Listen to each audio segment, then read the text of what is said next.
Shri Gurubhyo Namaha, Shri Matre Namaha. Welcome to Veda Janani.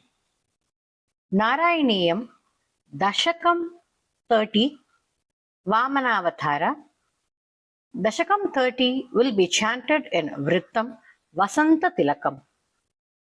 Chanting of this Dashakam helps to wipe out all our sins and attain salvation. Hey Krishna, the high super soul Bali, who was killed in the battle by Indra, was brought back to life by their Guru Shukracharya through the effect of Sanjeevani. By performing Vishwajit Yagam, he grew his strength and power and brought the three worlds under his control. As he was the successor of Prahalada, even the Devas flee in fear, and he was not even afraid of your Sudarshana Chakra, Guruvayurappa. Shakreण संयति हतोऽपि बलिर्महात्मा शुक्रेण जीविततनुक्रतुवर्धितोष्मा विक्रान्तिमान् भयनिलीनसुरां त्रिलोकीं चक्रे वशे स तव चक्रमुखात् अभीतः शक्रेण संयति हतोऽपि बलिर्महात्मा शुक्रेण जीविततनुक्रतुवर्धितोष्मा विक्रान्तिमान् भयनिलीनसुरां त्रिलोकीं चक्रे वशे स तव चक्रमुखात् अभीतः. Shloka 2. Krishna, Aditi, the mother of Indra and the other Devas, was worried with the sufferings of her sons. She approached her husband Kashyapa for help. He advised her to observe the Payovrata worship on you. She performed it for 12 days with full devotion on you, Krishna. पुत्रातिदर्शनवशात् अदितिर्विषण्णा तं काश्यपं निजपतिं शरणं प्रपन्नात् त्वत्पूजनं तदुदितं हि पयोव्रताख्यं साद्वादशाहमचरत् त्वयि भक्तिपूर्णा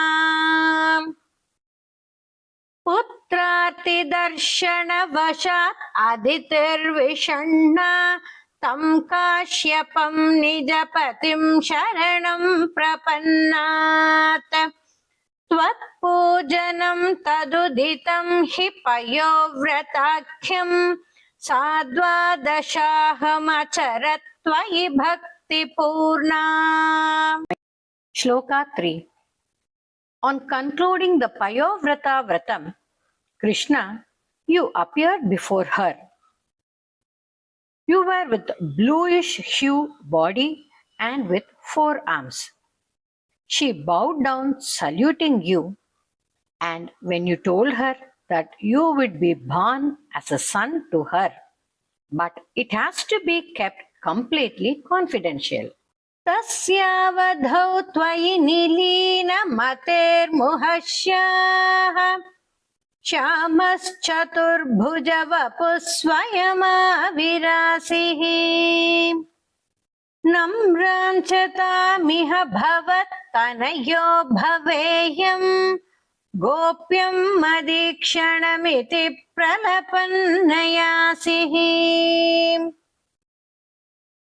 तस्यावधौ त्वयि निलीनमतेरमुष्याः श्यामश्चतुर्भुजवपुः स्वयमाविरासिः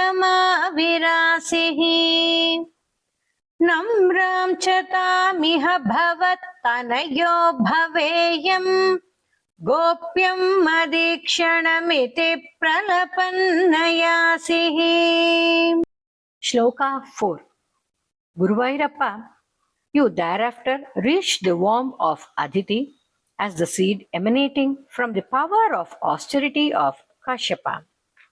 You were praised by Brahma even before your birth. You were born with all the distinctive features of Mahavishnu on the sacred day of Tithi Dwadashi and Nakshatra Shravana. Tvam Kashyape tapasi sannidadattadhanim praptosi karbhamatete pranuto vidhatram. प्रासूत च प्रकट वैष्णव दिव्य रूपम स्वाद्वादशी श्रवण पुण्य दिने भवन्तम् त्वं काश्यपे तपसि सन्निददत्तदानीं प्राप्तोऽसि गर्भमदितेः प्रणुतो विधात्राम् प्रासूत च प्रकट वैष्णव दिव्य रूपम स्वाद्वादशी श्रवण पुण्य दिने भवन्तम् सर्वत्र गोविंद नाम संकीर्तनम Govinda Govinda. Shloka 5. Hey Krishna, the Devas were delighted and played all musical instruments and showered flowers at the holy hermitage where you were born. Your parents were praising you with folded hands. Immediately, you got transformed into an talented, intelligent brahmachari who was ready for undertaking search of knowledge. Punyashramam tamabhivarshati pushpavarshaiः हर्षाकुले सुरगणे कृततोर्य घोषे बद्ध्वाञ्जलिं जय जयेति नुत पितृभ्यां त्वं तत्क्षणे पटुतमं वटुरूपम् आधाः. पुण्याश्रमं तमभिवर्षति पुष्पवर्षैः हर्षाकुले सुरगणे कृततोर्य घोषे बद्ध्वाञ्जलिं जय जयेति नुत पितृभ्यां त्वं तत्क्षणे पटुतमं वटुरूपम् आधाहम्. Narayana Narayana Narayana Narayana Narayana Narayana Narayana Narayana Narayana Narayana Narayana Narayana Narayana Narayana Narayana Narayana. Shloka 6. Hey Vishnumurti, Prajapati Kashyapa and others performed your sacred death ceremony and gave you all other attributes of brahmachari like the girdle around the waist, kamandala, deer skin, beads, etc. You performed the appropriate rites in the yajna and you went to the site where the Asura king Bali was performing the Ashwamedha yaga. तावत् प्रजापति मुखैर उपनीय मौञ्जी दण्डाजिनाक्ष वलयादिभिरच्यमानः ते दीप्यमान वपुरीश ऋताग्निकार्यः त्वं प्रास्थिता बलिगृहं प्रकृताश्वमेधम्. तावत् प्रजापति मुखैर उपनीय मौञ्जी दण्डाजिनाक्ष वलयादिभिरच्यमानः ते दीप्यमान वपुरीश ऋताग्निकार्यः त्वं प्रास्थिता बलिगृहं प्रकृताश्वमेधम्. Shloka 7. Hey Krishna, as you were walking, the earth was shaking in tremor at each step of yours, as though this was an indication of the events to happen. You had an umbrella over your head, looking as if warding off the heat from your enemies. You also had a Kamandala looking as if it were for annihilating the Asuras.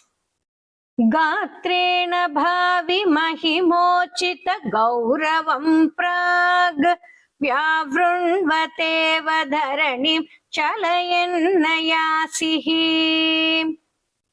छत्रं परोष्मतिरणार्थम् इवाददानो दण्डं च दानवजनेष्विव सन्निधातुम् गात्रेण भावि महिमोचित गौरवं प्राग् व्यावृण्वतेव धरणिं चलयन्नयासिः छत्रं परोष्मतिरणार्थम् इवादधानो दण्डं च दानवजनेष्विव सन्निधातुम्. Shloka 8. Hey Guruvayurappa, you reached the site of the yajna on the northern bank of the river Narmada. Shukracharya and others saw in their vision the wonder of your Rupam, and they thought who it could be.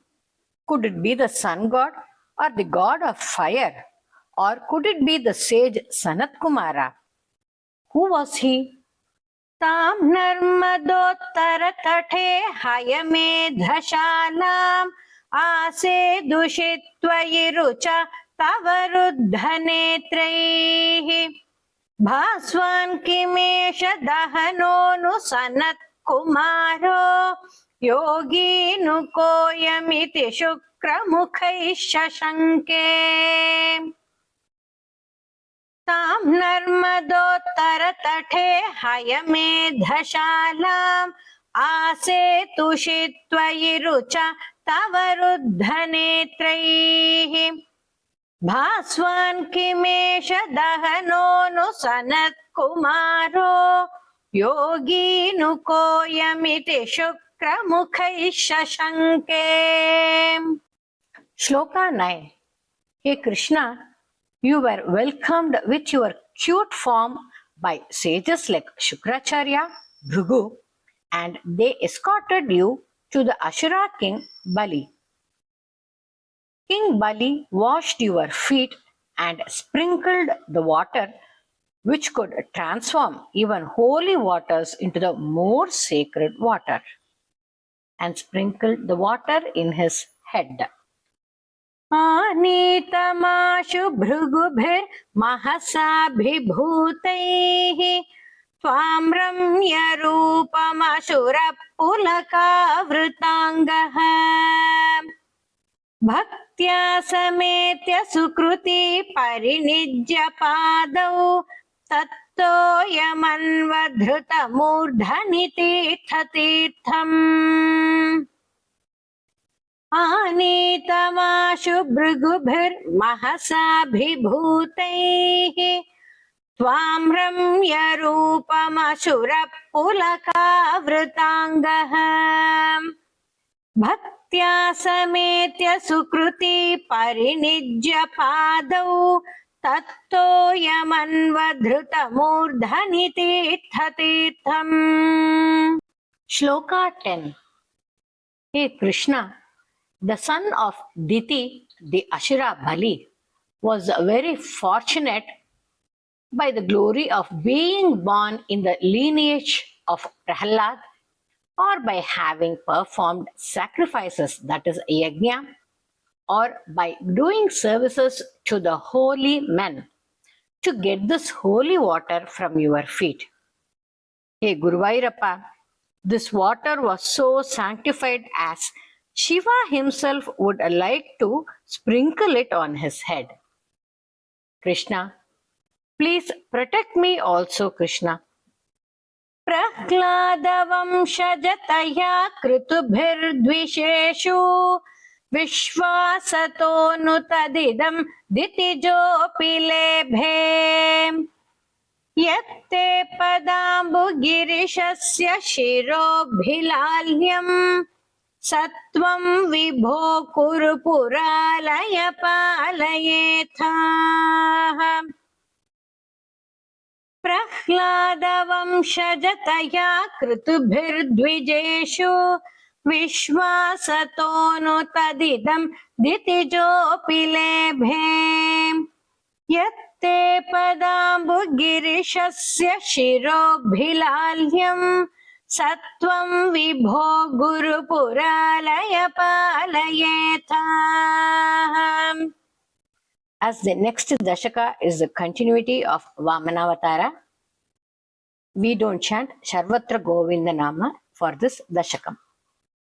Now, let's chant the whole Dashaka in the medium speed.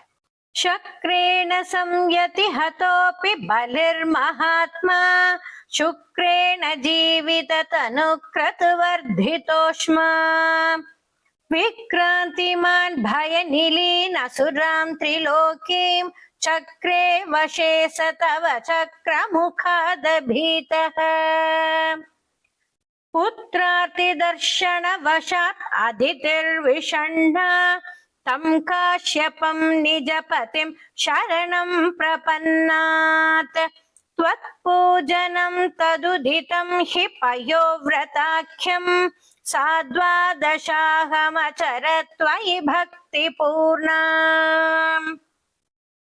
तस्यावधौ त्वयि निलीनमतेरमुष्याः श्यामश्चतुर्भुज वपुः स्वयमाविरासिः नम्रां च तामिह भवत्तनयो भवेयं गोप्यं मदीक्षणमिति प्रलपन्नयासिः त्वं काश्यपे तपसि सन्निधधत्तदानीं प्राप्तोऽसि गर्भमदितेः प्रणुतो विधात्रा प्रासूत च प्रकट वैष्णव दिव्यरूपं साद्वादशी श्रवण पुण्यदिने भवन्तम् सर्वत्र गोविन्द नाम संकीर्तनं गोविन्द गोविन्द पुण्याशमं तमभिवर्षति पुष्पवर्षैः हर्षाकुले सुरगणे कृततूर्यघोषे बद्ध्वाञ्जलिं जय जयेति नुत पितृभ्यां त्वं तत्क्षणे पटुतमं वटुरूपमाधाः नारायण नारायण नारायण नारायण नारायण नारायण नारायण नारायण नारायण नारायण नारायण नारायण नारायण नारायण नारायण नारायण तावत् प्रजापतिमुखैरुपनीयमौञ्जी दण्डादिनाक्षवलयाधिभिरर्च्यमानः ते दीप्यमान वपुरीश ऋताग्निकार्यः त्वं प्रास्थिता बलिगृहं प्रकृताश्वमेधम् गात्रेण भावि महिमोचित गौरवं प्राग् व्यावृण्वतेव धरणिं चलयन्नयासिः छत्रं परोष्मतिरणार्थम् इवादधानो दण्डं च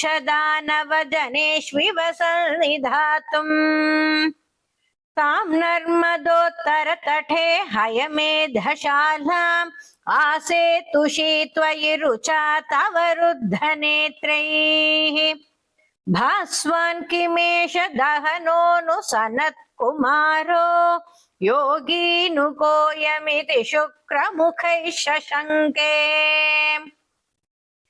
आनीतमाशु भृगुभिर्महसाभिभूतैः त्वां रम्य रूपमसुरपुलकावृताङ्गः भक्त्या समेत्य सुकृती परिनिज्य पादौ तत्तोऽयमन्वधृतमूर्धनि तीर्थतीर्थम् प्रह्लादवंशजतया कृतभिर्द्विजेषु विश्वासतो नु तदिदं दितिजोऽपि लेभे यत्ते पदाम्बुगिरिशस्य शिरोभिलाल्यं सत्वं विभो गुरुपुरालय पालयेताः. I request you to subscribe to Veda Janani and hit a like and share with your family and friends.